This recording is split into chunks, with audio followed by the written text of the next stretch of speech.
Dá o sinal verde quando tiver na hora, Sim. Kim. Pode começar agora.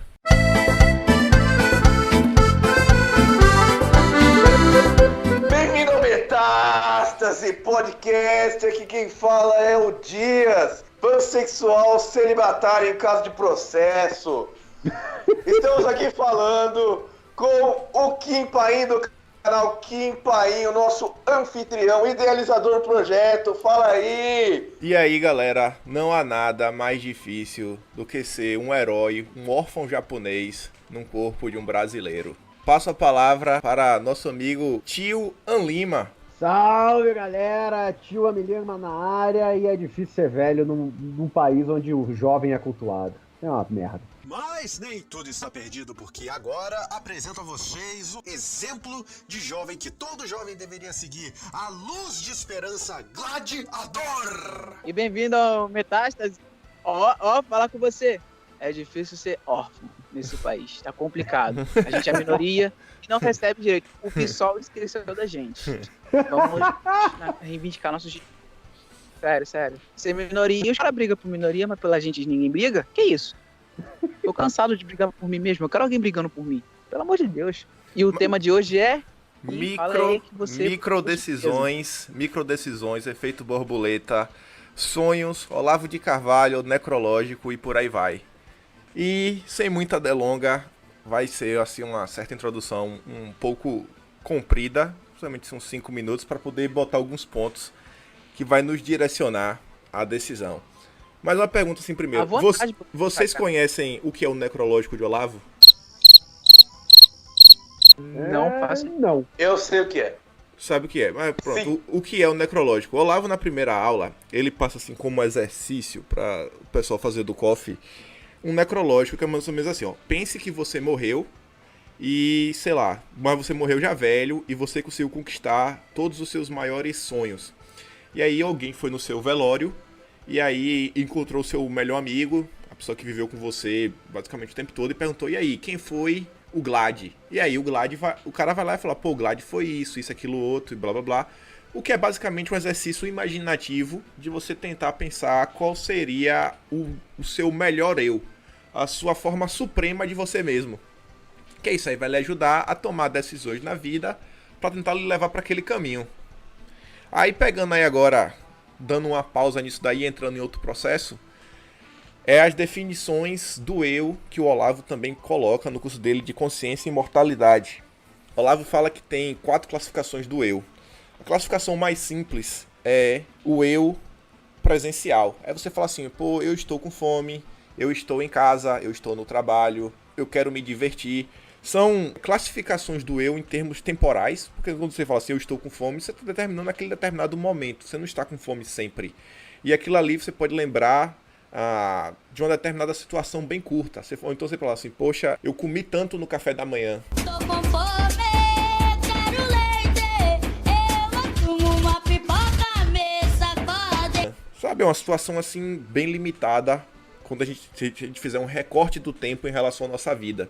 E muita gente mesmo vive nesse patamar. Muita gente mesmo. Depois disso daí tem um pessoal que já conseguiu evoluir um pouquinho, consegue olhar assim para a vida humana num aspecto um pouco maior, que seria o eu social, que é a forma de olhar a vida num aspecto que é um ciclo maior, já um período de tempo mais alongado. É você olhar a sua vida em termos, poxa, como era o Kim na época da faculdade, como era o Kim na época do trabalho, da escola, as coisas que aconteceram naquele momento.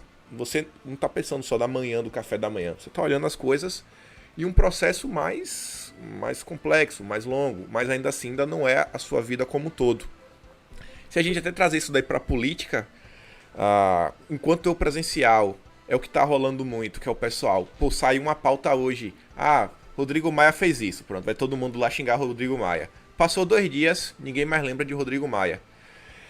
O eu social na política ia ser, por exemplo, a gente está em 2017, vamos começar a militar por Bolsonaro. Então a gente tem aquele processo de luta por Bolsonaro. Não, vamos tentar aqui, lutar pela vitória de Bolsonaro. A gente tem aquele período de 1, 2 anos, que foi tudo que aconteceu naquele período. Já Também outro exemplo seria, por exemplo, o caderno de teses do PT. O PT não sempre lança o caderno de teses, o que eles têm que fazer. Eles têm assim, umas pautas maiores que a direita ainda não aprendeu a se organizar da mesma forma. E depois disso daí, teria o eu bibliográfico, que seria você olhar a sua vida num contexto mais longo e mais amplo, basicamente do dia que você nasceu até o momento atual de sua vida e tentando olhar para o futuro também.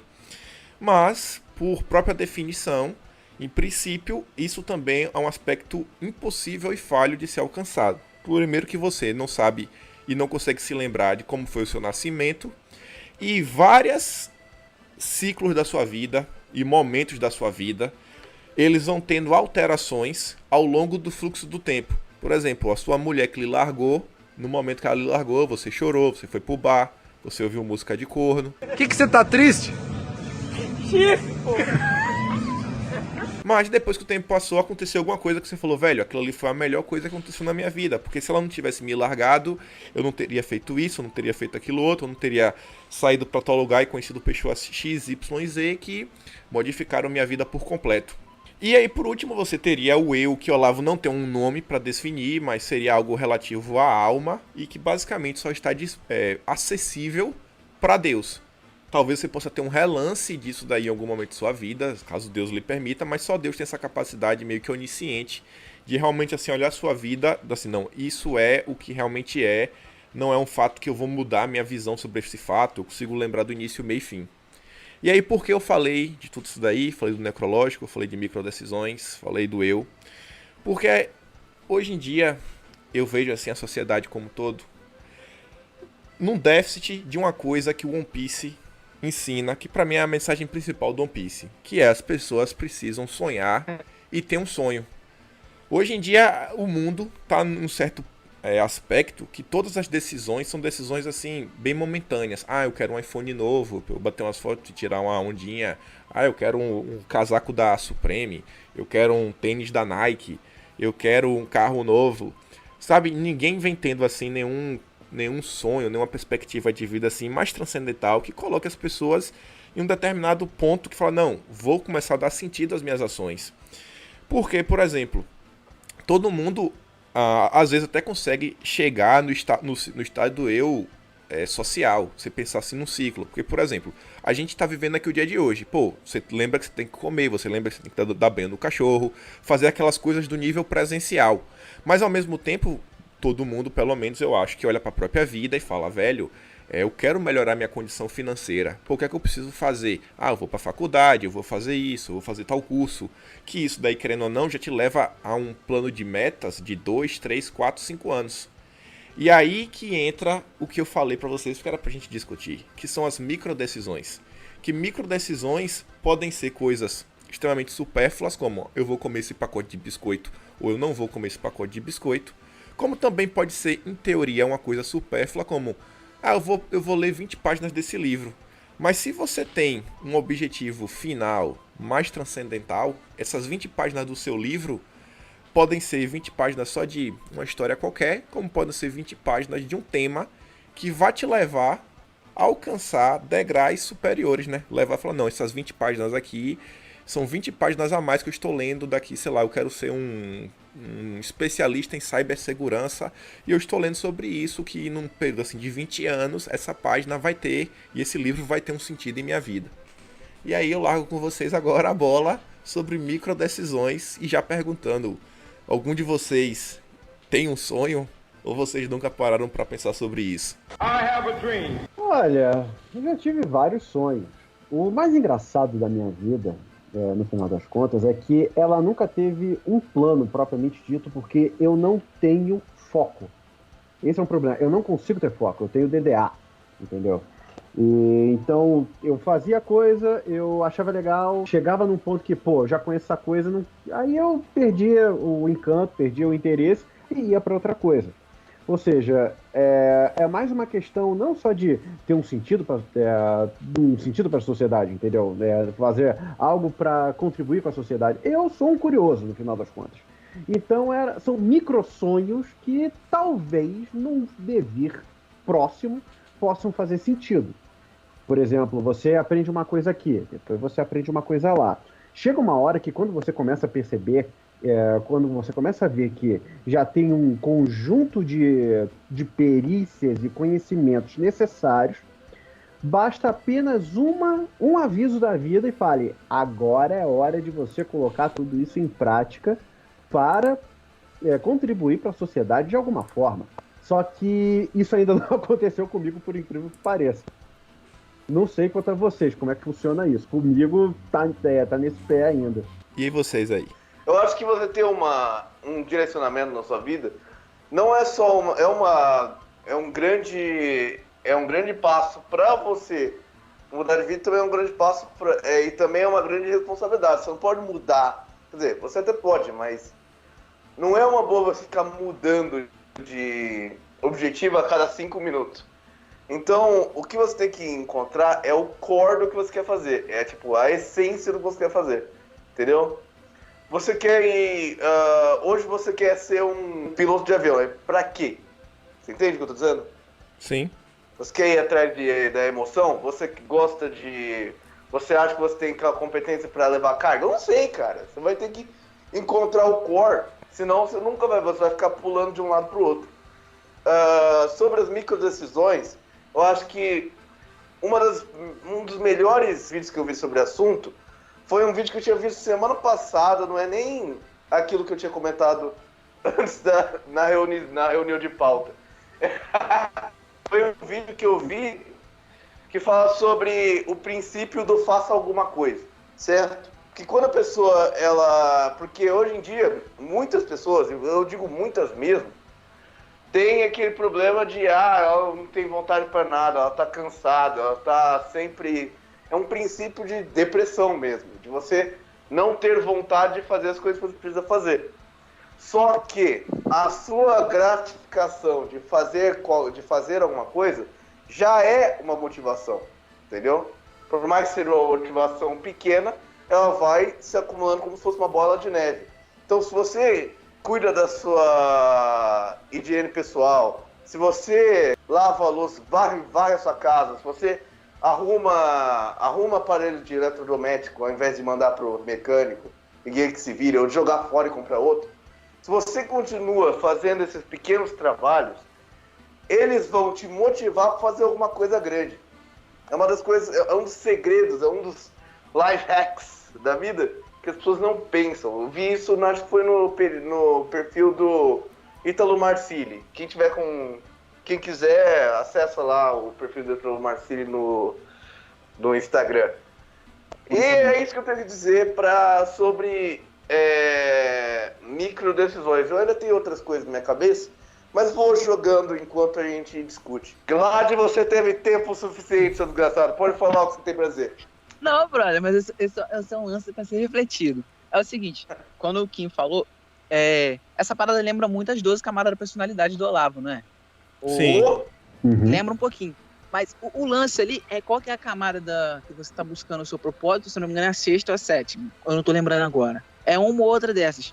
Mas o lance é que eu sinto que, tipo assim, eu tô buscando o propósito. Aí lembra esse lance que eu falou agora da essência. Eu acredito que essa parada é muito importante, você buscar a essência daquilo, porque você buscando a essência, dali você pode tomar qualquer formato que vai ser tranquilo.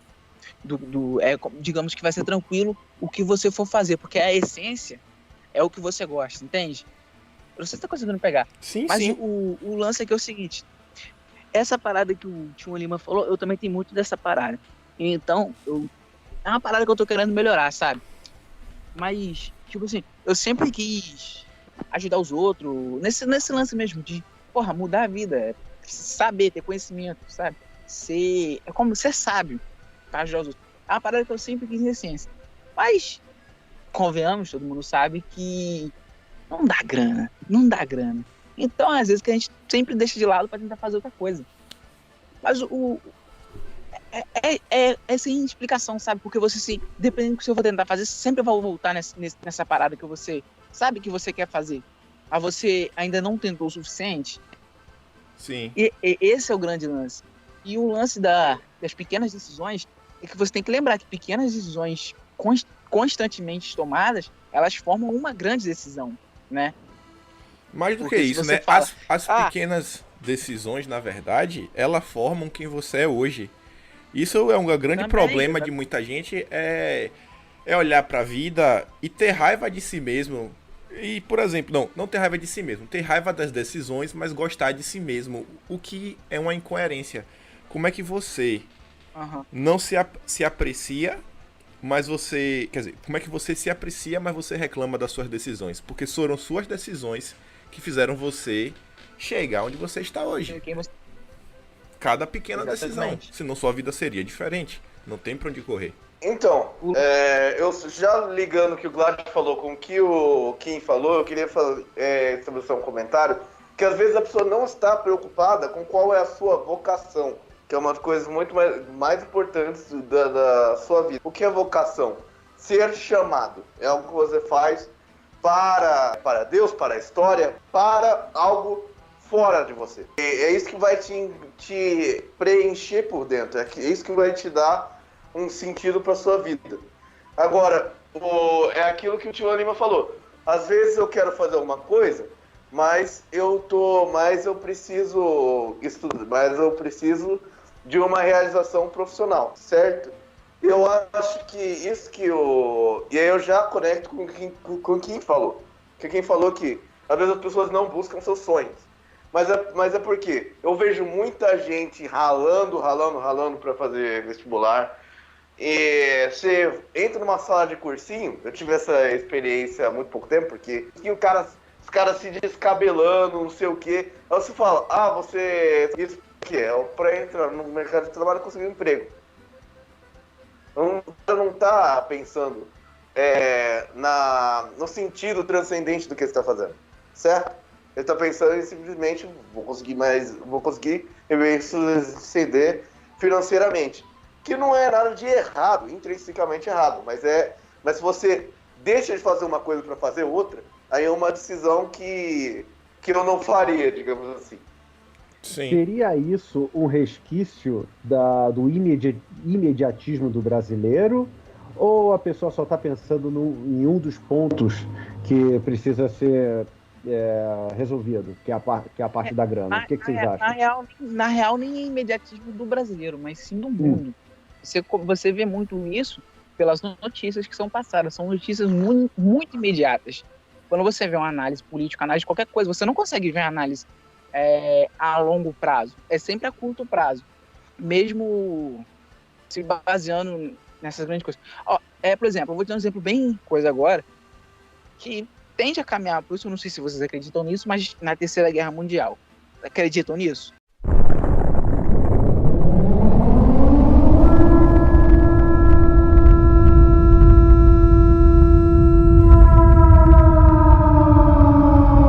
Porra! Rapaz, eu tenho esperança que não terá. Eu espero que não tenha, mas tá tudo encaminhado. Vai ter. Mas aí o lance é o seguinte: a mídia, se você pesquisar aí, se pesquisar agora no Google, vai aparecer as notícias agora, sempre falando sobre o risco da Terceira Guerra Mundial, não sei o quê. Aquele rechonchudo lá da Coreia do Norte, falando que tem um presente para os Estados Unidos se não fechar um acordo, e essa porra toda de guerra comercial, e o Trump tentando se eleger, e tem essa porra toda. Então, o lance guerra mundial não vai ter agora. Não vai. Tem que ter todo um momento de preparo e vem cá, convenhamos, né? Tá acontecendo, tá? Estão se preparando aos pouquinhos. Tem a porra do Oriente Médio, tem essa porra da Coreia, tem a porra da China, tem Hong Kong lá. Porra, Hong Kong tá pegando fogo. O Chile aqui tá pegando fogo. É tudo que aos pouquinhos vão caminhando. Você sabe como que é o esquema político? Vai caminhando. E o lance é o seguinte: a mídia, quando ela arma isso, ela tenta criar. Ela sempre te dá, tipo, a Terceira Guerra Mundial tá vindo. Tentando criar uma euforia no povo, sabe? Quando passa. E é um negócio muito imediatista. Porque o povo fica eufórico no momento, mas depois passa. E quando vier de verdade, o povo já tá calejado, porque a euforia já foi lá atrás, quando não era importante. Consegue entender? Damn, son! Então, Sim. eu acho que esse imediatismo, ele é muito fomentado por grande mídia por causa disso. Porque você perde o contato, você perde a noção do que acontece, sabe? A longo prazo. E isso vem junto do materialismo, né, cara? Você trabalha pra quê? Pô, vou trabalhar pra comprar meu carro amanhã. Pô, depois eu trabalho pra isso. Não, Sabe, é uma coisa e na simplificada, real, tá? assim, o problema maior do A perna de cada imediatismo. povo. O problema do imediatismo é que não muda nada em sua vida. Tipo assim, convenhando, o que é que muda você saber, sei lá, alguma notícia assim que aconteceu hoje lá do Congresso? O que é que mudou na sua vida agora? Você, sei lá, a sua conta bancária diminuiu, você perdeu um braço, você, eu não sei, a sua casa pegou fogo. Imediatamente não. Exato, A galera não imediatamente consegue, nada. você não consegue, não constrói nada. Você tem que olhar, você tá olhando notícia de agora e o passado mesmo, você não tá conseguindo ligar os pontinhos. Sim, Tem que ter todo aquele raciocínio. Por exemplo, o que você faz nos seus vídeos, pô. É um raciocínio de. É uma porrada de notícias do passado que você vem ligando, você monta um raciocínio completo até chegar agora. sim. Bem longe Estilo, disso. estilo conspiracionista. Pega aquele quadro gigantesco de cortiça, vai pegando todas as fotos, colocando os pinos e depois pegando a linha. Ah, isso aqui, aqui. Porra! Aquela. Ave Maria. Peraí. O que aconteceu, pessoal? Foi Guilherme aí que faz uma zoada fora do comum. Hoje é dia de espalhar maldade. Hoje é dia de beijar a puta na boca. Ele foi fazendo todo o diagrama da nova esquerda. Todos os diagramas da nova esquerda, porra, aquilo foi muito conspiracionista, cara. Aquilo foi muito questão, tá ligado? Aquilo foi muito, porra, questão. Meu personagem favorito da DC, bicho. Mas, Nossa, questão cara, eu da só mochila. vi no desenho. mas aí, Também. por É o exemplo, que basta, é o que basta. por exemplo, voltando, tentando juntar alguns pontos também aí, pensando assim em cultura pop. Quando eu já falei pra vocês, o nerd de ontem é o Vaporwave de hoje. Você vê assim como pequenas coisas do passado tiveram um certo impacto nos dias de hoje. Você vê assim que o pessoal que, sei lá, na época tava ali jogando cartinha na escola, tava assistindo desenho, tava jogando videogame. Meio que como esse pessoal acabou seguindo por um determinado caminho do que aquele seu amigo que era viciado em jogar bola seguiu. Parece que a galera que jogava bola na escola teve um futuro assim que, velho, não era o caminho certo, sabe? Passar o dia todo falando de futebol não era o caminho certo. Eu não sei como é que tá hoje em dia. Mas, por exemplo, quando eu cresci, velho, a galera falava de bola o dia inteiro na aula. Tipo assim, parecia que era a coisa mais importante que existia. Era falar do Flamengo, falar do São Paulo, falar de qualquer coisa. Enquanto a galera do videogame Mas tava o ali Vasco falando de um livro, falando de uma coisa aqui, falando de uma coisa lá. Ah, velho, como é que pode isso aqui, velho? Uma pequena Porque coisa. o videogame, achei ele futebol desperta muito a sacal, imaginação, assim. né, cara? Cara, eu era Não muito assim, sei lá, na hein? quarta série, tá ligado? Na quarta série. Maluco, eu falava muito de videogame. Tinha um PlayStation 2, maluco, eu jogava muito, bicho. Só conversava de videogame. Porra, e é bom pra caralho. E lembrando, hoje tem Game Awards, mano. Daqui a pouco. Ah, é. Hoje é bom. Eu sei lá, hein? Às vezes parece ser o contrário. Às vezes parece ser a galera que não jogava bola, entra na faculdade e sai de lá todos Comedor de os soja, resistentes. Comedor de soja. Entendeu? Não, pô. Você só vê a galera do Omelete. Só Não, vê a esse galera aí- do Omelete. O Marcelo O Hess. zoeiro, Mano, o zoeiro eu- se torna o casto e o casto se torna zoeiro, é isso mesmo? É, Caralho, tipo eu tô isso. nesse pique, né? pra É mim, bem por aí mesmo. Mas eu aí- testemunhei isso. Acho que todos nós testemunhamos. Sim, sim. Mas eu acho que isso é parte do amadurecimento, né, cara? Isso faz parte muito do amadurecimento. Aí entra no lance das pequenas decisões. Porra, você começa a pensar mais sobre suas pequenas decisões. Tipo assim, caralho, eu vou zoar aquele cara ali. Caralho, eu vou fazer piada disso. São pequenas decisões que quando você vai ver, caralho, não tô usando mais ninguém. Tipo, eu mudei, entende?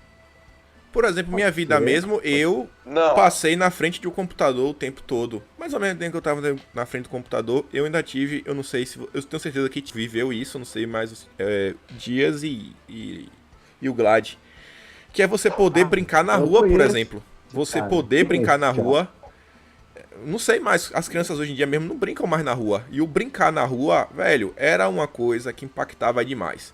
Que você apanhava, você era Sim. xingado, as pessoas tiravam proveito de você, sabe? E você Se era apanhar posto... na rua e apanhar em casa também. Exato.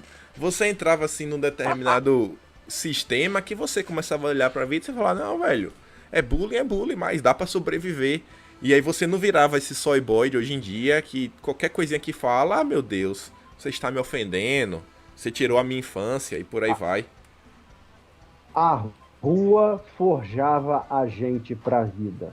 Exatamente. O fliperama, aquele espaço onde tinha uma porrada de caixa, que tinha um videogame na tua frente, você tinha que enfiar a ficha, aquilo fazia você ficar esperto pra vida, porque sempre tem alguém doidinho pra roubar a porcaria da sua ficha, e você tinha que estar de olho o tempo todo. É um aprendizado pra vida. Essa galera nova que nunca pisou numa rodoviária pra jogar fliperama, não sabe o que é isso, cara. Não sabe. E mais do que isso, é fraco. Não pode tá até- preparado pra isso. Eu não sei mesmo. Eu tô boiando o que você tá falando aí. Goddamn kids.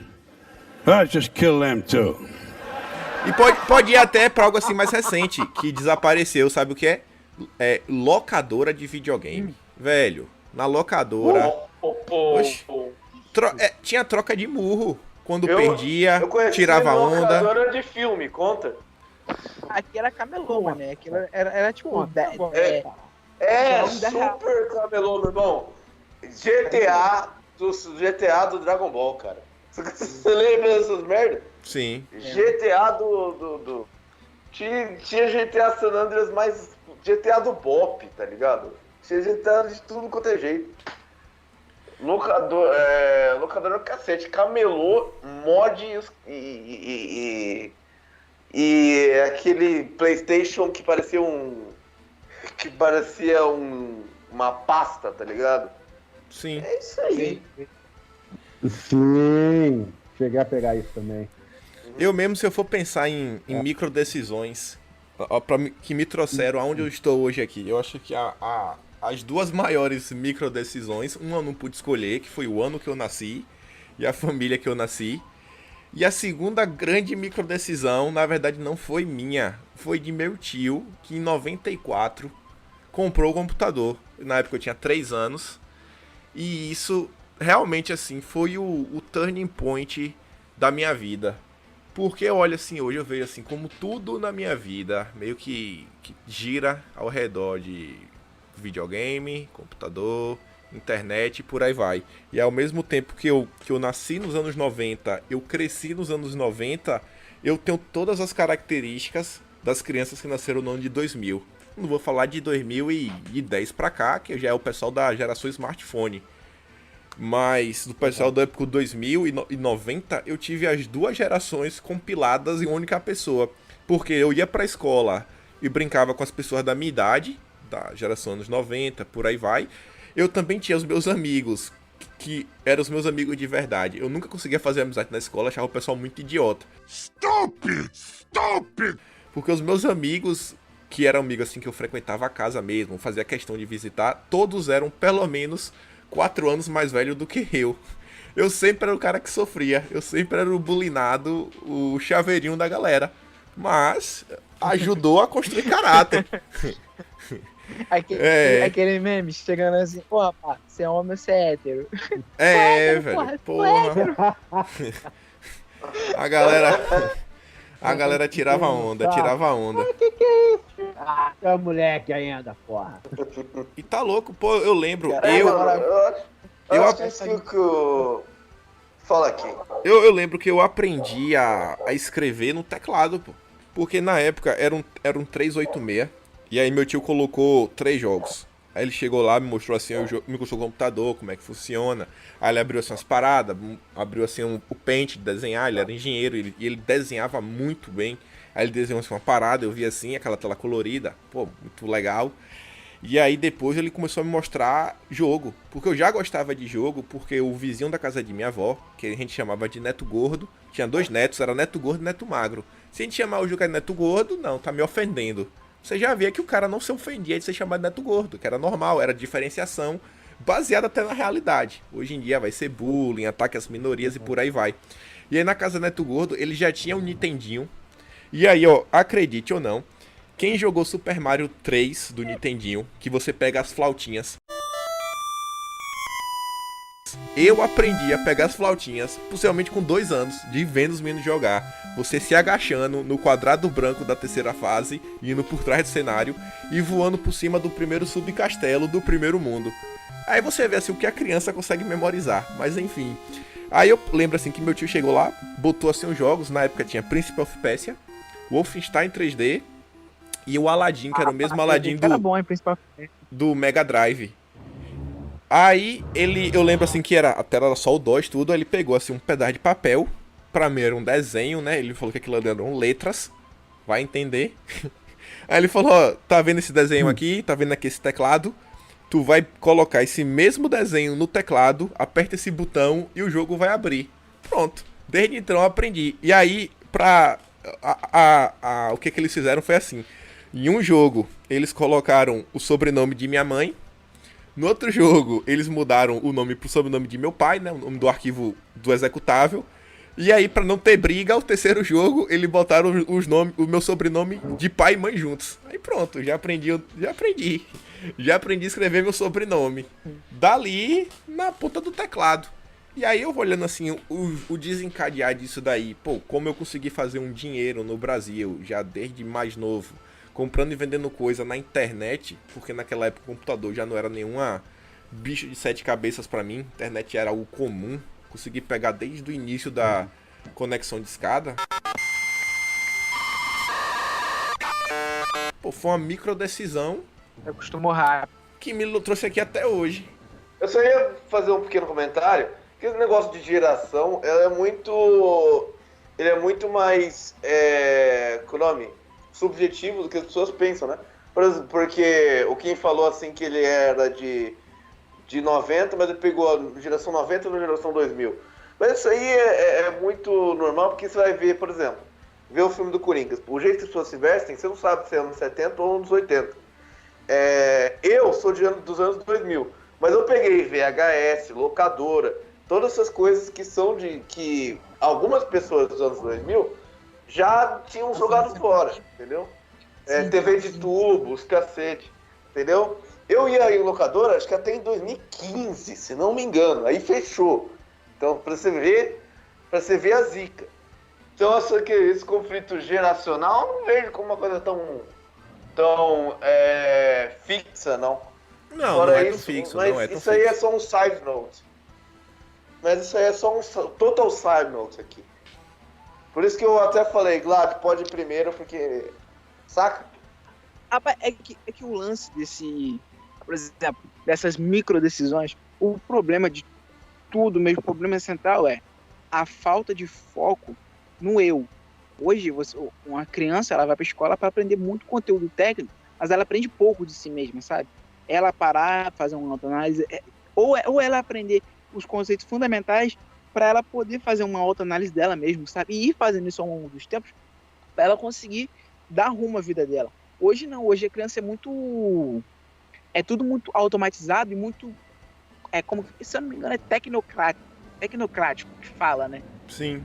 Que a criança sabe de muita coisa técnica, mas sobre ela mesma não sabe de porra nenhuma. Aí isso acaba prejudicando muito na hora de tomar pequenas decisões. São nessas pequenas decisões que faz a diferença. Por exemplo, esse lance da internet, sabe? A criança mais safa, ela vai usar a internet para várias paradas, ela vai descobrir, vai tomar todo um cuidado. Mas agora, no moleque mais zoado, não, é diferente. Calma aí, rapidão.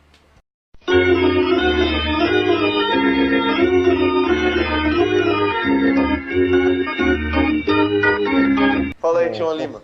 Eu posso dar um exemplo prático do que foi uma micro escolha e se tornou uma micro decisão que se tornou uma macro no final das contas. Foi quando eu ainda estava namorando minha esposa, cara. A gente estava passeando pela Avenida Paulista e de repente apareceu uma manifestação. Uma manifestação contra o Lula. Naquela época, isso foi nos idos de 2013. Ela, do nada, começou a bater palma falando: é isso aí! Tem que acabar com esse ladrão! Aquilo me tomou de choque, porque naquela época eu ainda tinha uma mentalidade levemente esquerdista. Eu via aquilo, mas peraí, como assim alguém não gosta do Lula? Eu não consegui conceber essa ideia, pra vocês terem ideia. Cacete! Mano, isso, eu pensei que era. Eu também, mas eu pensei que era porque eu era muito pequeno. Cara, quando eu tinha, tipo, 10 anos, foi... Quando que foi a eleição da Dilma? Foi 2012? 2012. Então, 2010. 2012, eu olhei o Lula passando a faixa e eu falei, eu não sei se eu vou me acostumar com o Lula não ser presidente. Pois é. Essa foi a ideia. Esse foi o negócio na minha cabeça. E aquela coisa, eu comprei aquela ideia publicitária no início de 2002, quando apareceu o Lulinha Paz e Amor, não sei o quê. Infelizmente eu comprei aquela merda. Aí quando a minha então namorada, atual esposa, veio e começou a bater palma, eu pensei, peraí, como assim? Como assim ela não gosta do Lula? Só que aí eu tinha duas escolhas. Ou eu começava a brigar, eu teria aquele sequestro de amígdala e daria um maior escarcéu no meio da Avenida Paulista, na frente do Trianon, ou eu poderia falar, não, peraí, ela tem um motivo pra isso, eu vou entender, eu quero entender e ver como é que vai ser. Graças que eu escolhi a segunda opção. Ela me falou algumas coisas que eu fiquei chocado. Especialmente numa greve que aconteceu no Bradesco há muito tempo, em que ela testemunhou isso, ela ia trabalhar, não deixaram ela trabalhar, enfiaram um broche da CUT na camisa dela, foi um escarcéu do cacete, e ela viu, isso ninguém falou pra ela viu o Lula montado num cavalo da polícia militar. E ele mesmo deu a ordem para sentar a borrachada dos manifestantes que estavam em greve. Ele não tava lá pelos manifestantes, ele estava contra os manifestantes. Quando eu ouvi aquilo, eu falei, meu pai, a minha vida foi uma mentira se isso é verdade. Aí eu comecei a estudar, feito um louco, para saber onde eu estava errado. Porque chegar a um ponto, você finalmente encontrar uma opinião antagônica, mas você, em vez de você bater nessa opinião antagônica, você querer entender essa opinião, aí estamos aqui agora conversando, pô.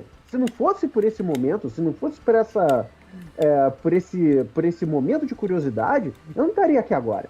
Eu não estaria conversando com vocês. Eu não estaria com um livreiro lotado de livro de ideia conservadora. E isso mudou minha vida de uma forma inacreditável. Soltar só uma curiosidade. Entendeu? Que você falou aí de Lula, de, por exemplo, todo mundo achava, como é que alguém pode ser contra Lula? Coisa engraçada de eu tenho uma memória, assim, às vezes, que eu consigo lembrar de umas coisas, assim, que o povo fala, como é que você lembra disso? Você era tão pequeno. Na eleição de 94, eu lembro da eleição de 94, eu fui votar com minha avó, né? Fui votar com minha avó. E eu lembro que eu fui votar, e o que eu mais lembro, assim, é que eu tava segurando em minha mão aquele robô amarelo do Esquadrão Inspector. Eu tinha aquele brinquedo. Se lembra o que tinha um pneu assim no meio? O Biker! Isso, o que tinha um pneu nos peitos. Os meninos não devem saber o que é Esquadrão Inspector. Nossa, era... atrás, né? Isso, velho, era sensacional. Eu tinha até o carrinho. O carrinho foi um dos melhores brinquedos que eu tive na minha vida. Ele era branco assim, ele virava todo vermelho.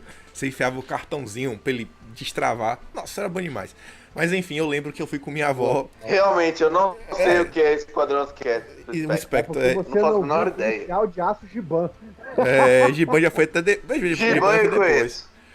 Aí, eu sei que eu fui com minha avó, né? Aí na época era Lula e Fernando Henrique. E rolava aquela musiquinha na rádio.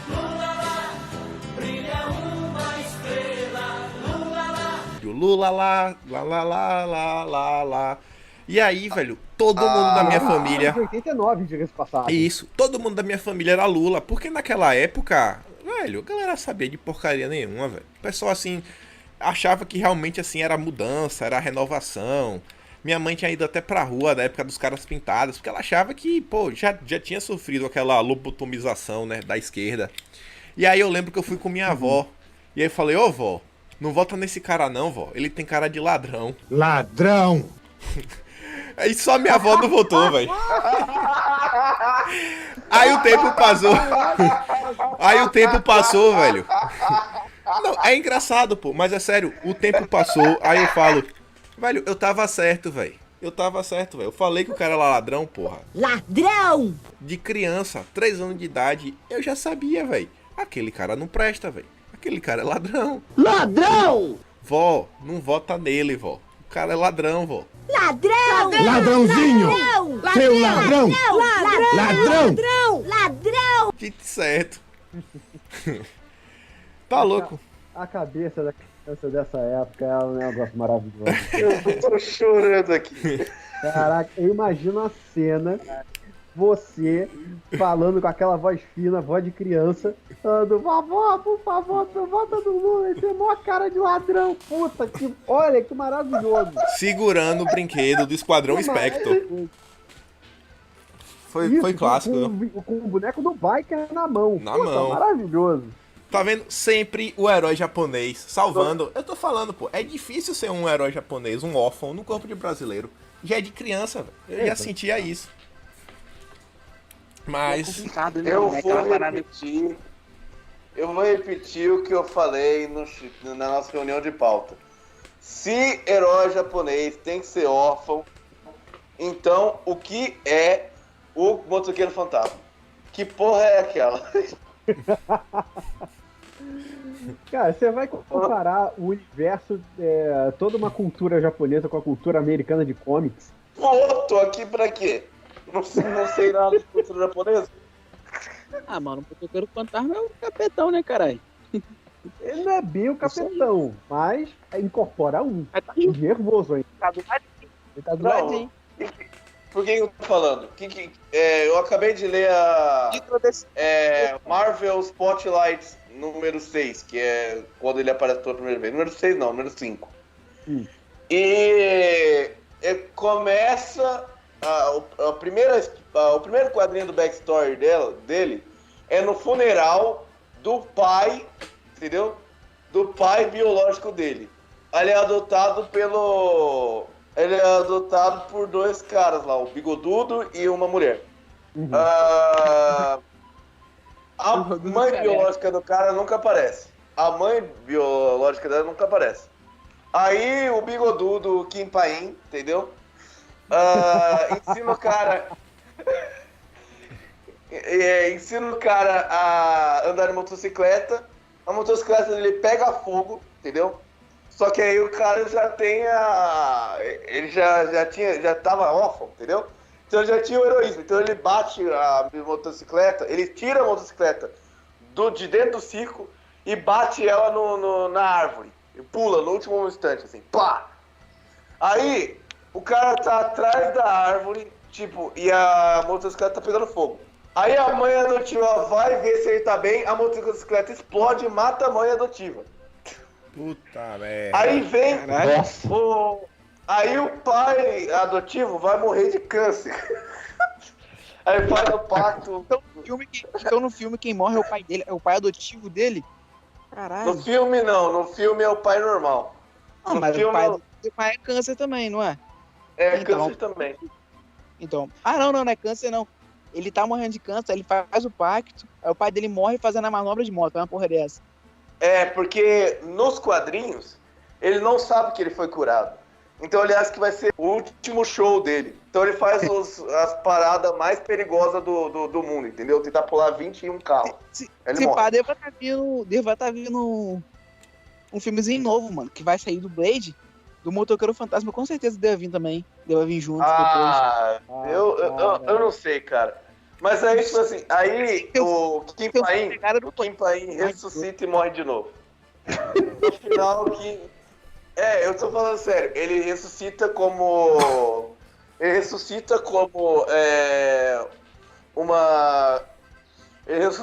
vilão, aí ele morre de novo, tipo, se redimindo heroicamente. Parabéns, Kim Paim, palmas pra você. Salvando o Ocidente. Salvemos o Ocidente. E um painho encarnado. Que toda vez que eu falo Kim Paim, eu lembro do Pen, do Naruto. Porra. Não, engraçado assim, esses dias o pessoal até falou meu nome. Quer dizer, quando alguém fala meu nome, em geral, Aí o pessoal fala assim, Kim Pen. Velho, não é Kim Pen, velho. Não é um nome só. E não é é Paim de Capim. Eu falo, ó, velho, Paim de Capim. Kim Paim, lembra de Capim. Por quê, velho? Eu falo, velho, como é que é tão difícil, velho? É um M no final de uma frase, velho. Velho, é português básico, velho. Pelo amor de Deus, eu lembro meu nome certo. Mas não sei o que é que passa na cabeça Pô, da galera. eu não reclamaria de ter o mesmo... Eu não reclamaria de me chamarem com o mesmo sobrenome do Max Payne. Eu não reclamaria. Eu falaria, obrigado. É isso que você tem que falar. Não, Porra. mas pain é uma coisa, você tem o E no final, mas pain é tipo de dor, pô, não é de dor, velho. Deixa a dor pra lá, velho. O único pain que apareceu foi o cara do Naruto, Mas que, pô, o cara não era do Mas, Naruto. cara, esse que é o trocadilho. É pain, não é pain, não é a mesma palavra, mas o subtítulo do jogo é Pain to the Max. Quer dizer, dor ao máximo. Pain to the Max, que também quer dizer dor para o max. Esse é o trocadilho do jogo, cacete. Nunca percebeu isso, não? Tá maluco? Não, nunca percebi, não. Nunca olhei o subtítulo nem nada. Foi um jogo Eu sei até que eu se é o joguei jogo muito 1, pouco, jogo o Max 2, Payne. mas é assim. Joguei muito pouco. Esse... esse eu não conheço, não. Cheguei a ver, não. Não chegou a me encher os olhos. Mas vocês já viram esse novo, o Metro Exodus, que saiu? O Não. novo, o mais recente. Metro FPS, Isso. né? É. FPS a pegada... não é minha praia, não. Não, a pegada mais interessante desse é que ele tem um final alternativo, sem você saber que tem um final alternativo. Entende? Então o final bom e o final ruim. Mano, tipo assim, o final bom, no caso, ele é toda a somatória de tudo que você fez no jogo. Aí, eu jogando, né, eu achei, por exemplo, eu vou zerar essa porra aqui no modo louco, eu vou matar todo mundo, vou fazer umas paradas, eu quero zerar logo. Ó, louco, tipo assim, uma porrada de inocente parada assim, eu subi no elevador, receosão, mano, eu olhei assim e falei, caralho, mano, inimigo pra porra. Nem vi que os caras estavam armando, eu sou jogando granada, eu matei muita gente. Aí eu fiquei pensando, falei, caralho, mano, eu matei gente pra caralho. Aí depois eu continuei, mano, tipo assim, todo lugar que eu passava, maluco, eu fazia guerra, um maluco no chão, tipo assim, todo fudido já pra morrer, eu botava fogo no maluco. Aí, caralho, uma porrada de micro decisão. Chegou no final, meu boneco morre, ele morreu. Aí eu fiquei sem dizer, eu falei, caralho, eu fiz isso tudo, mano, meu boneco morreu, como assim? Por que meu boneco morreu? Aí depois eu comecei a pesquisar pra caralho, eu falei, não, tinha um final bom. Aí eu fiquei me ligando, porra, como que faz final bom? Aí pesquisei pra caralho de novo, achei. Eu não tinha que ter matado os outros. Se eu não tivesse matado os outros, tipo assim, tem uns caras que te ajudam também. Os caras também morriam, tá ligado? Na América eu fiz os caras morriam. Sim. Maluco, tipo assim, ele ficou paralítico, porque o cara tava sentado dando uma flechada no olho dele. Mano, que jogo filho da puta. É aquele jogo que você vai zerar ele e depois você fica, caralho, mano, eu tenho que zerar de novo, porque esse final não foi legal. Sim.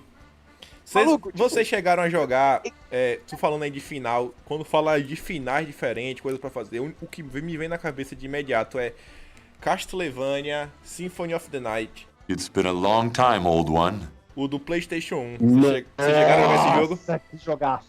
Calma, Eu assisti meu irmão jogando esse jogo e eu achei sensacional. A Velho, história, a nessa jogabilidade, época, tudo. Eu lembro assim, quando chegou logo, o pessoal... zerei o jogo. Aí, beleza, né? Zerei o jogo, ficou nessa. Aí daqui a pouco vem o outro. Tu zerou o jogo? Mas tu foi no castelo de cabeça pra baixo? Aí o cara levantou assim, o quê? O castelo de cabeça pra baixo? Que o cara, que em teoria, tinha feito 100% do jogo. O cara, o castelo de cabeça pra baixo. Aí pronto. Vamos começar agora a lenda do castelo de cabeça pra baixo. E aí, e ainda. E toda hora, o jogo ele tinha uma porcentagem, né? De quanto você conseguia completar dele. Velho, já tinha passado de 100%, 150%. E aí agora tinha vindo assim, uma competição de até onde esse jogo vai. E aí eu lembro que, pô, épocas assim, o jogo ficou mais ou menos assim de 222%. Até que um dia chegou um amigo nosso, assim, da galera que chegou... Hahaha. E aí vocês se lembram que na época tinha um memory card? O memory card era tipo assim, cada um tinha o seu, era... É tipo o caderninho que anotava as manhas, você mostrar que você tinha aquilo. Tipo assim, aquelas conquistas. Não é igual hoje que você tem a Steam, os achievements. O achievement tava dentro do memory card. Vai, o cara botou lá, ligou o Castlevania e mostrou 226%. Aí tipo assim, todo mundo caiu. Sabe quando assim, cai pra trás aquele meme, o cara se levanta os olhos e fala... Puta merda, velho. Como é que tu conseguiu botar 226? O item que ele achou. Aí o cara, vocês já saíram do castelo? Aí o cara, o quê? Sair do castelo? Tem como sair do castelo? Aí o cara, tem como sair do castelo. E aí, velho, sai do castelo. Você sai de um jeito que você transforma no morcego. Você saía voando e ficava, tipo, tinha que ser super rápido. Tipo aqueles combos de luta. Porque você voava um pouquinho, caía, você continuava voando um pouquinho mais, voando. Pra tentar voar o máximo que você conseguisse. Velho, eu falei, caralho, velho.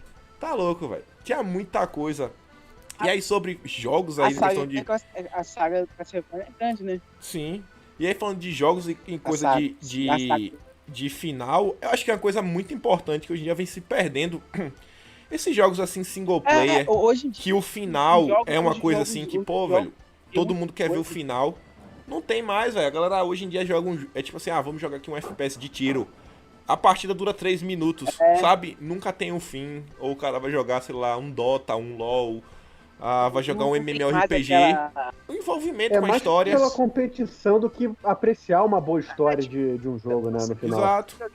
Os jogos hoje estão muito voltados desse lado do FPS, né? Você vê que bom pra caralho no Free Fire, tá ligado? Você bota 50 cabeças e se mata. Tipo, não tem porra nenhuma. É só isso. Você bota no LoL, Só competição. LoL, o pessoal esquece de se divertir com uma história bacana, uma história envolvente.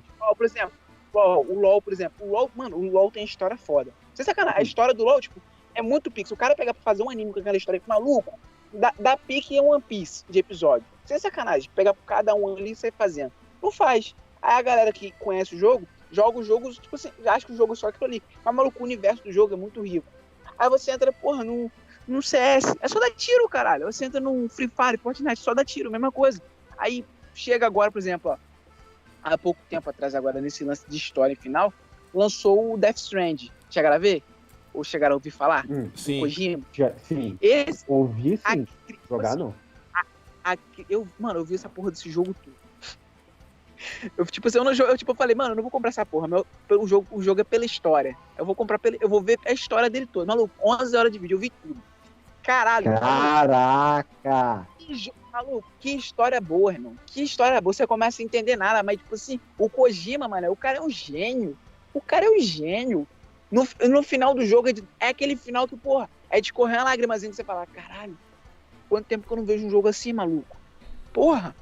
Tipo assim, o jogo é você fazendo entrega o tempo todo, tá ligado? É você fazendo entrega, me carregando as caixas o tempo todo. Aí a física do jogo, tipo, é ridícula. É maneiro pra caralho por causa disso. Mas, porra, 250 conto pra ver história é meio complicado, né? Aí vai até concorrer hoje a game do ano, mano. Mas eu acho que vai perder pro Resident Evil 2, o remake. Vocês jogaram o primeiro? O 2, no caso? Não. Na época, antigamente. Eu vi meus amigos jogarem, mas eu não Nunca cheguei assim a Eu jogar. joguei no computador. Joguei no computador, mas o original. Remake não joguei. Eles vão lançar o 3. Anunciaram o 3, né? O Resident Evil 3, o remake, né? Do Nemesis, Gil, vai lançar em abril. Porra! Não, mas esse. Aquele Nemesis estava pesado, assustador mesmo, os cara, cacete. todo mundo taradão pra esse jogo, mas eu nunca joguei esse jogo, tá ligado? Nunca falei, caralho, eu quero ver esse jogo. Não. Tipo assim, não me marcou. O que me marcou foi o R4. Tá ligado? Do Leon, mano. O Leon gira mortal, o Leon chutava, o Leon girava pirueta. Maluco, o Leon fazia tudo, caralho. Vocês chegaram a jogar esse no Play 2? O R4. Joguei. É o com o Regenerator. Eu não joguei, eu só joguei na casa de amigos, mas eu conheço. O Regenerator é o que mais assustava. Pô, um remake desse eu quero ver, que vai ser bom pra caralho. E aí, ó, falando Tipo assim, de história... Não, acho que não vai ter remake, mas já era pra Play 2 ou Play 3. Tinha gráfico, tem gráficos bons ainda. O jogo segura. Mano, o 4 foi um dos que mais vendeu, mané. Tem nego que joga essa porra até... Eu comprei essa porra pra jogar e jogo até hoje. Tá louco. Se você diz, eu acredito. Mas, ó, falando em termos pesquisa na internet. Falando em termos de história, eu tava ouvindo até num podcast da Mo com o Evandro, lá do Que Diabo Cetinha. E aí eles falam que hoje em dia, como é difícil viver nas pessoas... Repete o nome do podcast. Que Diabo Tá bom. Cetinha. Eu Nem não vou... o Prota quis falar essa merda. Não, tô lendo, eu falo exatamente do jeito que ela fala. Dá pra mudar a pronúncia. Mas enfim, aí o pessoal tava falando assim, como hoje em dia está se perdendo a habilidade de contar histórias. E eu acho que você vê isso daí, o impacto do videogame até nisso. Antigamente, no passado, rolava muito essa parada de contar história. Hoje em dia, tipo assim, eu lembro quantas Tudo era vezes história. eu ia lá na casa de minha avó, tinha um andar superior, eu ia lá pra cima. E minha tia, tipo, ela ficava me dando conhecimentos aleatórios, contando várias e várias histórias de por que algumas coisas eram importantes. Ela lia muito.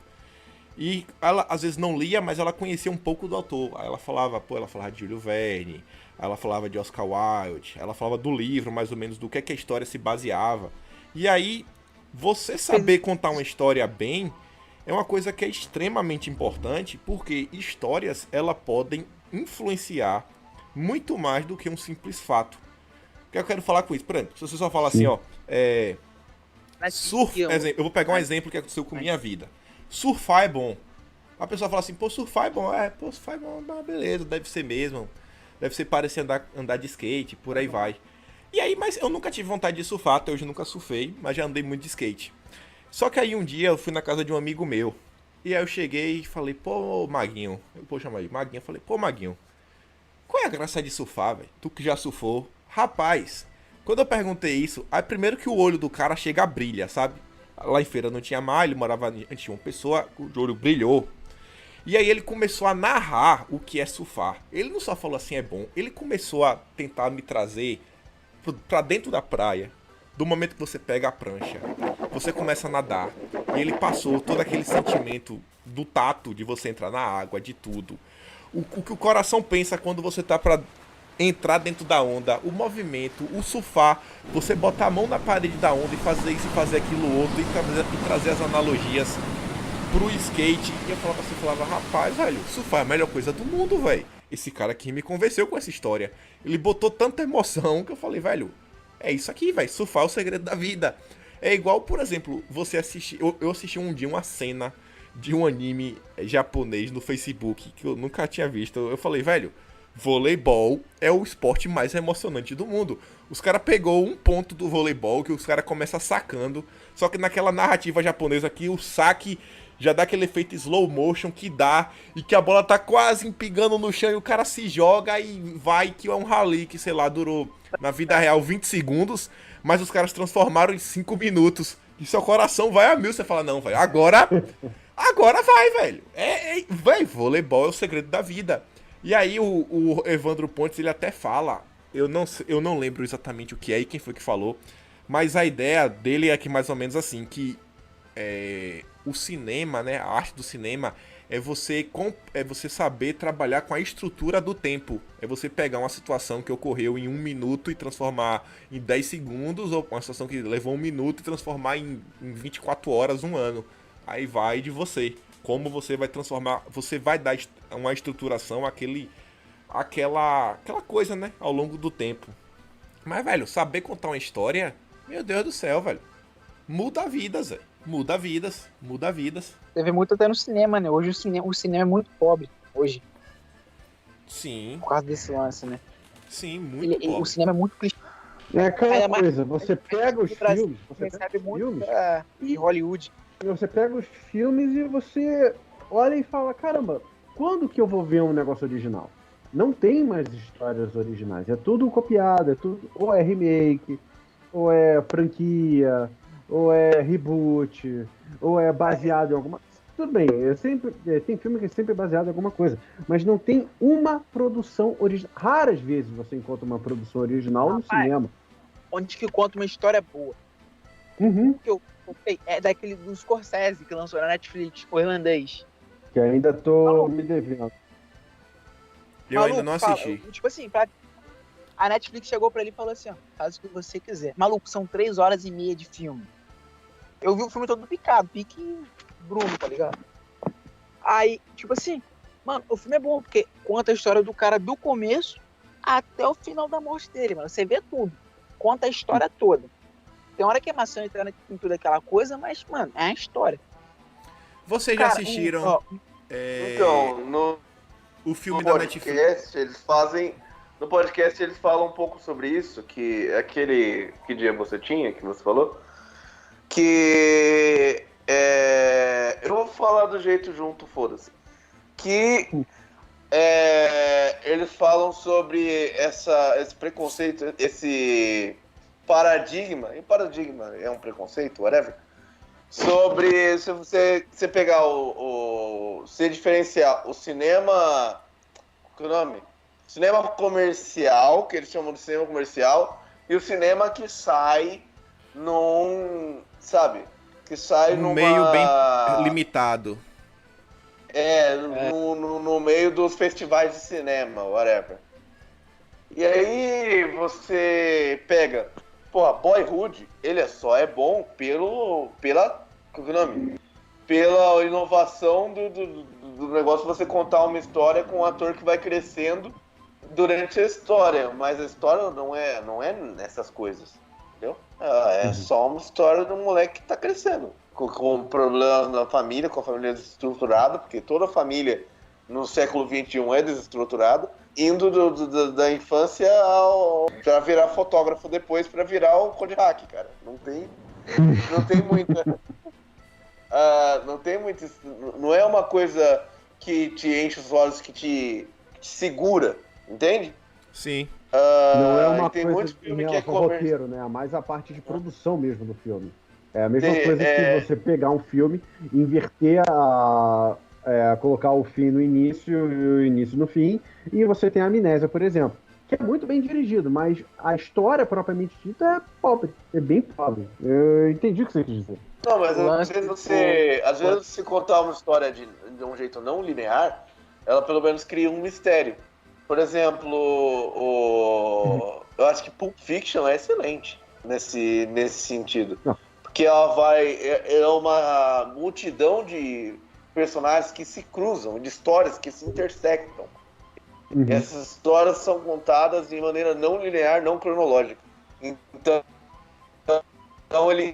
e como são vários subplots e não existe um central, eu acho que aquilo ali foi perfeito. Entende? É uma maneira de você estruturar a história que serve o propósito do roteiro, entendeu? Quer ver um filme? É que a graça do Pulp Fiction são os diálogos, né? São bem feitos, no final das contas. E na Amnésia, nem tanto assim. Não tô dizendo que seja um filme ruim, é um filme muito bom. Mas se colocasse na ordem correta, seria só mais um filme. Mais um filme policial. Quer ver um filme que trata... Que é o melhor filme sobre microdecisões, melhor filme de todos... É o filme do Black Mirror que você pode assistir no Netflix. Vocês já assistiram esse filme? Ainda não. Eu vou assistir, tenho alergia a tudo que é popular. Ah, Não, mano, é tipo... moral, man, você é otário. Tá ligado? É de idiota, meu. Eu Tô vi alergia essa que é porra aí. popular. Cara, tá agindo feito adolescente. Né? Putz, velho, Eu tô brincando, pô. Velho, eu vou soltar spoiler, Fãzinho velho. de banda de rock que não pode admitir que ele se torne pop. Velho. Não, eu vou soltar spoiler, É velho. verdade. Eu vou soltar spoiler se vocês não quiserem ouvir, tampa os ouvidos aí, mas Tô vendo. me mutem. Manda ver, cara. Mas, velho, O spoiler o filme é não assim, mata, ó. manda ver. O filme é assim, ó. Você vai assistindo o filme e você vai podendo escolher o que o cara pode fazer ou deixar de fazer. É aquele Benda... Como é que é o segundo nome Acho do que é filme? Bandersnatch. Alguma coisa assim. Ah, Mas enfim, tá, esse. eu sei que você vai Continue. você vai fazendo escolhas e conforme você vai escolhendo, o filme vai indo pra locais diferentes. E é bem interessante que você vê que... Tipo... O Sega Saturno já não fazia isso ou não? sensação de poder, né? rola. Não, aí calma. Aí O você vai Sega fazendo... Saturno não fazia isso já? Fazia, mas Qual calma. jogo? Tem um jogo que você podia fazer essas escolhas. Mas qual é o interessante desse filme? Você vai fazendo escolhas, o filme pode terminar com 30 minutos, ou o filme pode ser bem longo. É um filme que eu acho que você só vai entender o filme se você assistir ele em uma única vez e tentar cada possibilidade existente. Eu assisti o filme sem pressa, tentando tudo que era possível. Eu passei, 2 horas e meia, 3 horas assistindo o filme. E depois que eu fui ver lá os reviews, eu vi que eu consegui acessar todos os finais. Só que o que eu acho mais engraçado daquele filme é que, conforme o tempo vai passando, você começa a criar uma relação com o personagem principal que você começa a perceber que ele está lhe vendo. Ele sabe que você está controlando ele. E ele começa a entrar nisso, velho, por que você está me controlando? E você começa a olhar assim, você fala, cara, você... E é uma interação... Sensação de poder, né? Exatamente, é uma Você sensação escolheu de o cara poder. pra- Metalinguagem. Exato. Sensacional. E você fala assim, velho, não, você e parece que às vezes entra na mesma cena, mas já tá sendo uma coisa diferente, e o cara assim, velho, tem alguém me controlando. E conforme ele vai falando que tem alguém controlando, você começa a pensar, velho, ele sabe que eu estou controlando ele. E você começa a entrar numa luta interna com o personagem, que é difícil de descrever isso, mas quando você assiste, meu Deus, velho, você assistir numa pegada só, a sensação que você tem, aquele filme pra mim é fantástico. É uma coisa assim que eu vi realmente original. É um filme original. Um dos poucos filmes originais que eu vi nos últimos tempos. Eu vou Uma assistir. série boa. Sabe Uma o que série- inverte isso? Sabe uma coisa que inverte isso? Só que é mais filosófico, ele não segue uma narrativa. Ele tem muito humor negro e tudo mais. É o Stanley Parable. Ele fez muito sucesso faz uns anos atrás, que é um jogo. Mas você não era... Você, tipo assim... Você controlava o personagem e o narrador te dizia o que você tinha que fazer. E aí, se você não fizesse o que ele queria, ele reagia, entendeu? Saca? Tipo, ele falava, a primeira escolha do jogo é abrem duas portas, né? E aí o narrador fala, Stanley entrou na porta à esquerda. Se você entrar na porta da direita, o cara fica puto, ele fica falando com você, ó, faz que eu mando, porque isso. Eu acho que ele veio antes, inclusive. Mas eu vou assistir. Sim, veio antes, não veio antes. Eu lembro. Convenceu. Você falando no início, não lembrava do jogo, mas agora eu tô lembrando. Esse jogo aí foi bem comentado. Foi bem comentado esse jogo na época. Bem comentado, era um jogo indie. Eu lembro desse jogo. Qual o nome dele? Stanley's Parable, a parábola do Stanley. Sim. Se eu não me engano, é um jogo em primeira pessoa, não é que você só vai andando, não tem ação nenhuma, você vai só explorando. anda e eu acho que você pula também. É. Poxa, Mas essa falta de criatividade hoje em dia tá complicada. Rapaz, tem dia 20 agora tem The Witcher, né? Vamos ver como que vai ser. Essa eu tô esperando. Disseram que tá O boa, The né? Witch. Ó, disseram que tá boa, mas eu tô vendo as coisas Eu quero ver. por trás das cenas. E aí eu juro pra você, fizeram uma armadura com cabeça de piroca pra atacar o patriarcado. Como é que é? Esse The Witch. Como é que A é? cabeça, o capacete da armadura é feito para parecer uma piroca para representar o patriarcado, para a cabeça do Mas que cavaleiro armadura? lá. Ah, não, cara.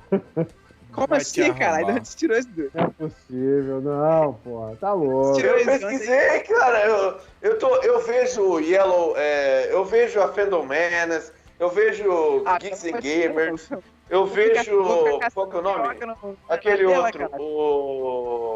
Aquele outro, o Yellow Flash, que são todos os canais que são anti-lacração nos Estados Unidos, eles falam só de cinema e só anti-lacração. Esses canais, eles noticiaram na época que saiu o trailer, que eu acho que o Mr. Obvious, que também não é também comentou isso, posso mandar pra vocês. Depois. Ah, que mano, eles mas porra, vou ficar catando cabeça de piroca no bagulho, é meio foda também, Não, né? porra, tô fora disso. Que tipo, magia, bicho. Não, tudo errado. Não, tipo, a sériezinha parece maneira, a gente só tem que ver agora como vai ser. Porque a pegada do The Witcher é essa porra mesmo, né? Tipo, é bem bagunça mesmo. A pouco que eu tô Esse percebendo é que o Outra, mas Dias... o o The mais Witcher interessante tinha- são os jogos de The Witcher. Que qualquer tipo de atitude que você tenha, bicho, muda completamente a história. Isso que me fascinou quando eu peguei o primeiro. Aquele primeirão todo tosco, aí depois eu peguei o segundo. Aí depois você começa a perceber que realmente as suas escolhas realmente mudam o seu progredir na história. Isso que me atraiu no jogo. Rapaz, tem uma série muito boa agora. Tá lançando. A última temporada dela saiu agora. É do Peaky Blinders. Já viram? Não. Pô, eu tenho que voltar a ver. Eu adorei o primeiro episódio. Maluco, é muito pica, velho. Tá muito pica. Tipo assim, o primeiro episódio, esses Peaky Blinders, de fato, eles existiram na época, sei lá, pós Primeira Guerra, se eu não me engano. De fato são pós Primeira Guerra, sim. É são tipo meninos o Gangues de Nova York? só que em Londres. Só que tipo assim, a série começa num esquemazinho de aposta ali, deles ali, todo um esquemazão, e vai te introduzindo. E tipo assim, de um episódio pra outro, passa um tempo legal. São 6 episódios por temporada. Se eu não me engano, tá na 5ª. Cara, aí tipo assim, a primeira temporada é aquela coisa, aí na segunda temporada, tipo assim, o cara já se ergue. Na terceira temporada, maluco, o cara já tá com um patrimônio diferente. Na 4ª temporada, ele tem todo uns problemas ali, caso nas decisões anteriores. Maluco, na 5ª temporada, o Tio Lima, maluco, o cara já tá entrando, já tá no começo, tá pós-crise de 29, no começo dos nazistas, do partido fascista. Caraca, eu tenho que rever, Maluco, eu tenho que continuar tá ligado vendo. o Thomas Shelby? Sim. Ele virou um Lorde, mano. Ele virou um Lorde. Nessa 5ª temporada. Ele é um Lorde. Que Ele já tá na sensacional. Mano, tipo assim, e o bagulho. Mano, em quesito história, é muito bom porque eles introduzem história. Mano, até o Churchill tá na porra da história. Nossa, maravilhoso.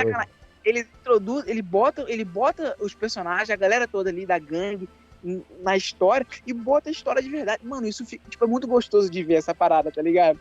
Tem um lance, agora o lance do ópio dos chineses, na Revolução Chinesa, tá ligado? O ópio.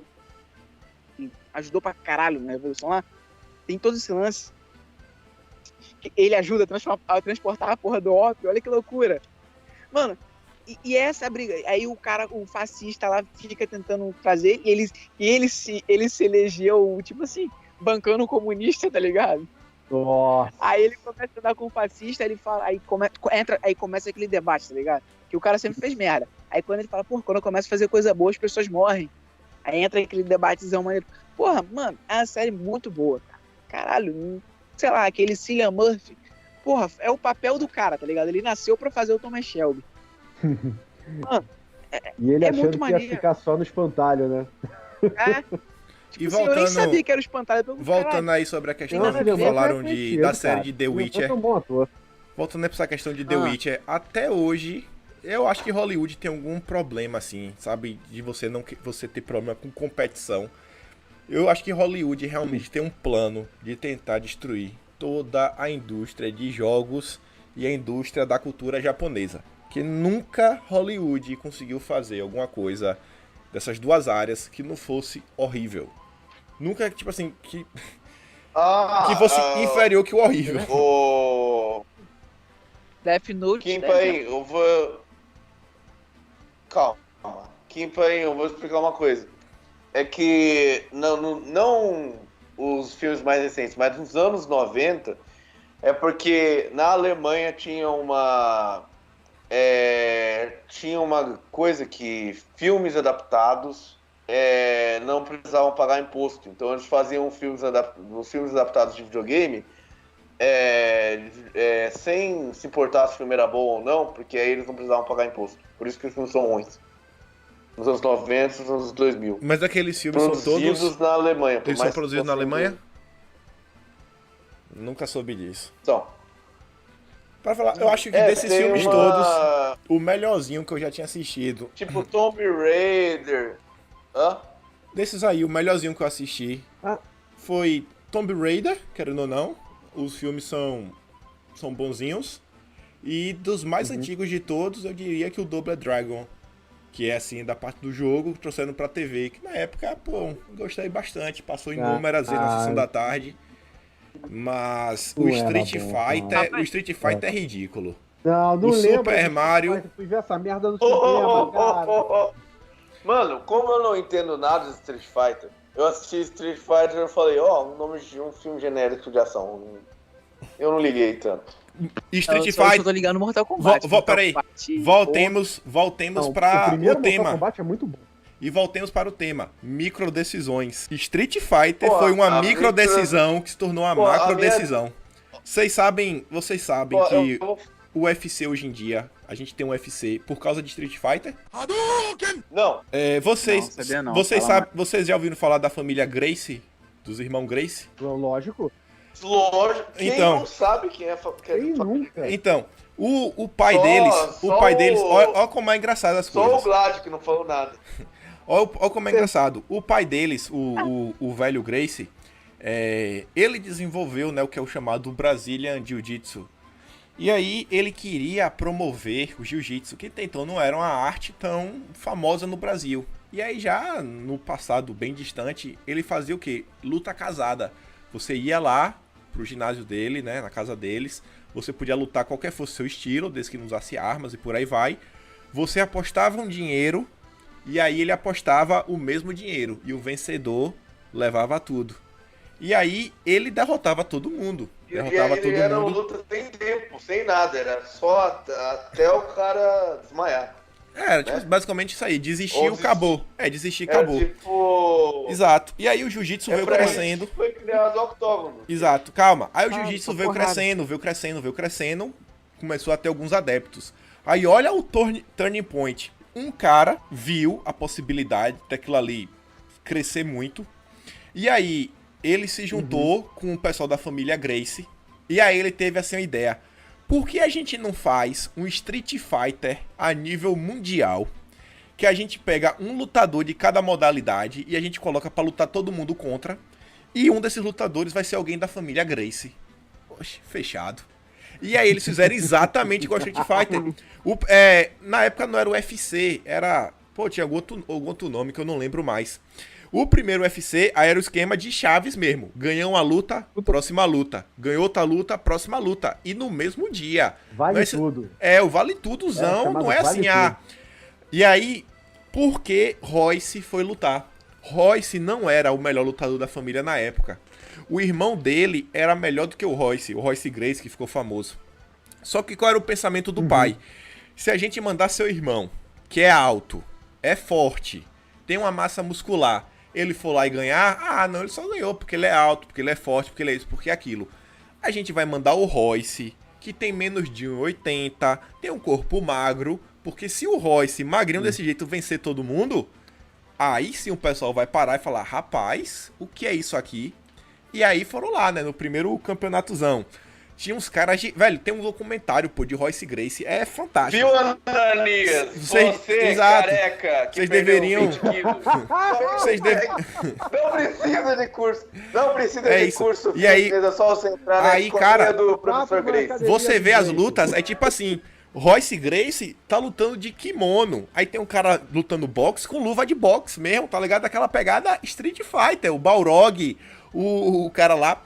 Mano, o Royce entra nas batalhas. Aquele Ashura, lembra aquele animezinho, anime Sim, da Netflix? ninguém Tinha sabia. Sumotori no campeonato, tinha um lutador de sumô, cara. Exato, tinha lutador de Você sabe sumô, que- tinha tudo. Aí, velho, o Royce, ele entra na arena, mano, os caras vêm, bate. Mas na hora que os caras batem, ele até deixa apanhar, mano. Apanhou, ele já segurou o cara. Quando segurou o cara, velho, ele já se jogou no chão. Acabou, velho. Porque ninguém sabia o que era jiu-jitsu. Ninguém tinha noção do poder que o jiu-jitsu tem. Numa luta de 1 contra 1, sem armas. Mano, ele ganhava que todo mundo ficava assim. Como foi que ele ganhou? O que foi que aconteceu aqui que o cara bateu na lona? Não, ele só ia quebrar o braço do cara, o cara percebeu e bateu na lona. Velho, ele ganhou todas as lutas contra pessoas enormes, gigantes. Aí ele ganhou o primeiro mundial. Ele ganhou o segundo mundial. O terceiro, ele não ganhou, porque no momento ele desistiu, porque ele enfrentou um cara que era gigante mesmo, e aí foi muito difícil pra ele, que o cara realmente era um gigante. E aí ele teve um desgaste muscular muito grande na luta, mas ele venceu a luta, ele só não quis prosseguir no campeonato. E aí o quarto campeonato, ele venceu de novo. E aí era um campeonato mesmo, de 2 dias, luta atrás de luta. E aí foi daí que o pessoal falou, meu Deus, velho, o jiu-jitsu é uma coisa aqui que tem que ser estudada. É o fino da bossa. E aí foi uma microdecisão de um cara que inventou fazer um joguinho chamado Street Fighter, resultou em um dos maiores ramos do entretenimento mundial no dia de hoje, que é o UFC, onde todas as pessoas lutam o jiu-jitsu. E aí são microdecisões combinadas, né? O cara desenvolveu o jiu-jitsu brasileiro, teve essa ideia, junto com o cara do Street Fighter junto, e aí vai se construindo a história do mundo de microdecisões de pessoas diferentes em momentos diferentes da história. fantástico demais. Aí que eu fico puto. Porque uma das maiores artes marciais que existem, o jiu-jitsu, uma das melhores do mundo. O Capitão América usa essa porra na coreografia dos filmes novos do Capitão América. Usa o jiu-jitsu brasileiro, Rue BR, e não sai um filme brasileiro usando essa porra.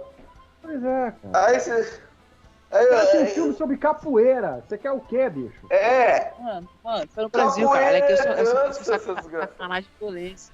Os melhores filmes. Sacanagem de violência. Os melhores filmes de Sacanagem de Hollywood. violência. Para isso, mas Os melhores filmes de Hollywood sobre o Brasil eram os filmes que passavam no SBT, que era um do capoeirista e o outro que era o filme da lambada. Lambada, a dança proibida.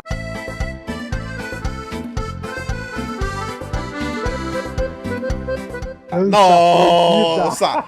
Quem nunca assistiu não sabe o que é filme bom. Cara, velho. Não, Muito bem. Mano, o Lambada vale a pena. O filme é bom, assistiu a bomba, sério? Velho, e o A filme... bomba dos mexicanos. Mas é um bom filme. Thiago vai lembrar, velho. Tipo assim, como é o filme meio que tem é tipo um Dirty Dancing, um campeonato de dança, que a galera vai lançar lambada. E aí no final, pô, se eu não me engano, o cara é mordido por uma cobra, uma parada dessa. E aí vem o índio, pô. O índio faz uma reza no cara pra ter, tipo, a dança final, velho. É tipo, sabe aquela luta, velho, que o cara dá a semente dos deuses e fala, Goku, velho, eu morri por você, velho. Vai e leva, velho. Leva que eu tô me sacrificando. E aí o cara vai, mano, dança com o pé, meio fudido da picada da cobra e vence, velho. Lambada, dança proibida, ao som de Kaoma. Eu falei, rapaz, que viagem esse filme aqui, viu? Meu Deus, velho. Aí, Paulo, microdecisões. Eu nunca pensei na minha vida que eu ia lembrar desse filme. Um podcast sobre microdecisões me trouxe essa memória tão nostálgica. Na moral, viu? A dança proibida. Conseguiu lembrar algo que eu não queria lembrar. Eu acho que o título desse episódio devia ser mais ou menos assim: Olavo de Carvalho, microdecisões e lambada, a dança proibida. A dança Nossa! Lambada, dança proibida, a galera fala, o que é isso aqui? Ou então a gente coloca assim, ó, Olavo de Carvalho e lambada, a dança proibida. Falando sobre microdecisões. Ok. Excelente.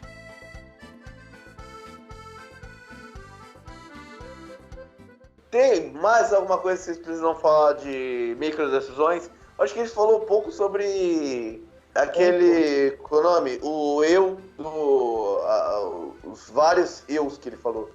Quem comentou. Essa parte eu não lembro.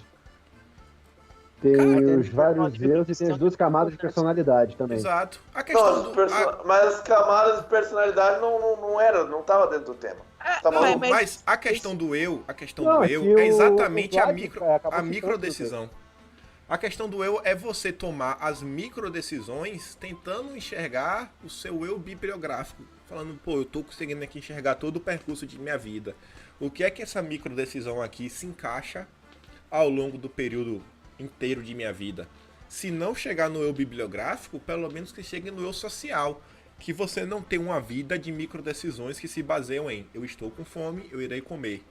Eu quero prazer, eu irei trepar. E por aí vai. Você tome algumas microdecisões na sua vida que pelo menos cheguem no eu social. Não, vou tomar uma microdecisão de começar um curso que vai iniciar assim, um período de, sei lá, de 5 anos. E eu vou ter que...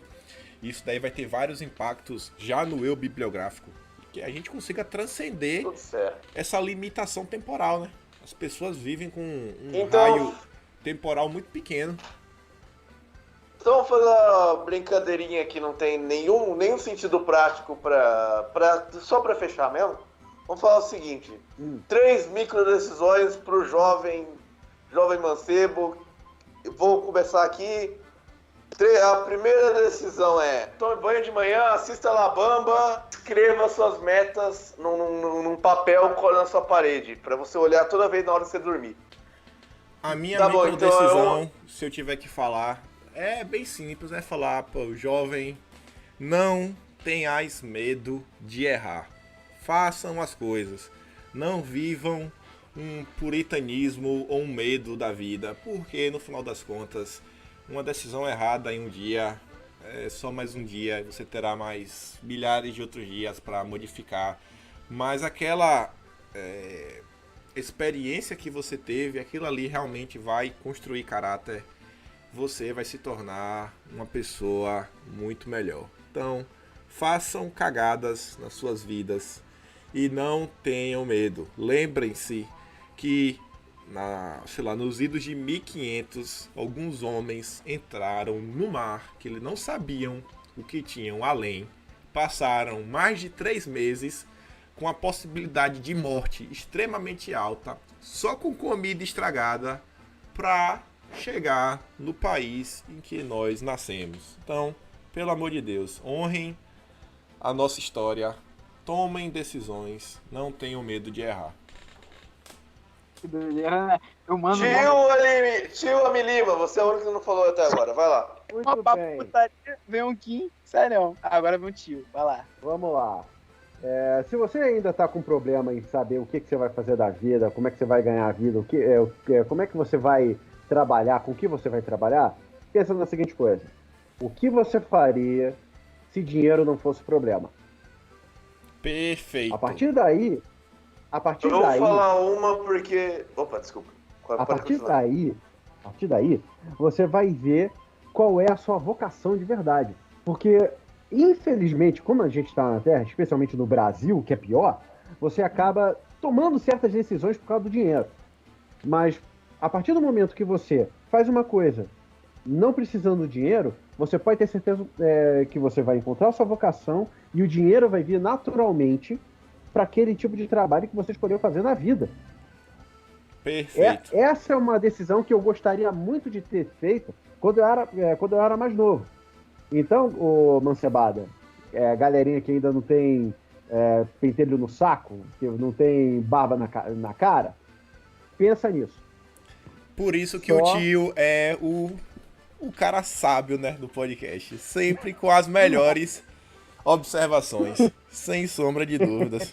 Essa daí é chave de ouro. Chave de ouro. Mas e aí, vamos nessa? Então, Fechado? encerramos aqui o Metástase, o soco na boca do seu estômago todo domingo. E estaremos sempre aqui pra falar o que ninguém mais fala. Em breve, E sexto se episódio. espalhar que nem um câncer. Em breve, o 6º episódio. Excelente. Valeu, galera. Falou.